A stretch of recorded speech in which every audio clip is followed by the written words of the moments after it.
Language of the Mughal period. So మనకి భారతదేశంలో Mughals అనమాట చాలా సంవత్సరాలు ఈ మొఘల్ సామ్రాజ్యం అనేది ఉందన్నమాట. ఈ మొఘల్ సామ్రాజ్యం యొక్క ఆస్థాన భాష అంటే రాజభాష అని చెప్పేసి అర్థం అనమాట. ఆస్థాన భాష ఏంటి? సో మొఘల్స్ అనే వాళ్ళు ఎవరు? హిందువులా, సిక్కులా కాదు, క్రిస్టియన్సా కాదు, ఇస్లాం, ముస్లింలు అనమాట. కాబట్టి మొఘల్ పాలకులంతా కూడా ముస్లింలు. సో ముస్లింలు వీళ్ళు తుర్కులు అనమాట. తుర్కు అంటే ఇప్పుడు టర్కీ ప్రాంతం నుంచి వచ్చిన వాళ్ళు. కాబట్టి బాబర్ తుర్క్ అనమాట. తుర్కులు అంటారు కదా. సో అట్లా తుర్క వాళ్ళు అనేది ఇక్కడి నుంచే వచ్చిందనమాట.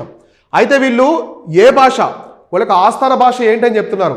So Arabic, తుర్కిష్, Persian, Urdu. Confuse అవ్వద్దు మీరు. తుర్కులు అని చెప్పి తుర్కిష్ అవ్వదు. వాళ్ళకి భాష చూసా పర్షియన్ అనమాట.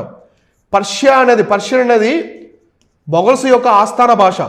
సో అందుకే మనకి చూడండి అక్బర్ కాలంలో చాలా హిందూ పురాణాలు, హిందూ గ్రంథాలన్నీ కూడా పర్షియా భాషలోకి ట్రాన్స్లేట్ చేశారు.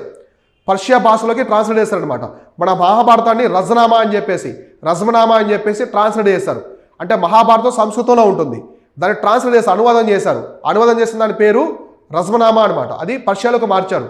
కాబట్టి వాళ్ళ యొక్క ఆస్థాన భాష వచ్చేసి మొఘల్స్ యొక్క పాలకులది పర్షియన్ అనమాట. ఓకేనా? ఇలాంటివి చూసుకోండి.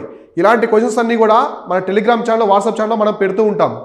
మీరు అందరూ కూడా ఇప్పుడే మన టెలిగ్రామ్ ఛానల్, వాట్సాప్ ఛానల్లో ఫాలో అవ్వండి. సో వాటికి సంబంధించిన లింక్స్ అనేది మన యూట్యూబ్ ఛానల్ యొక్క కమ్యూనిటీ ట్యాబ్లో ఇచ్చాను. అక్కడి నుంచి మీరైతే జాయిన్ అవ్వండి.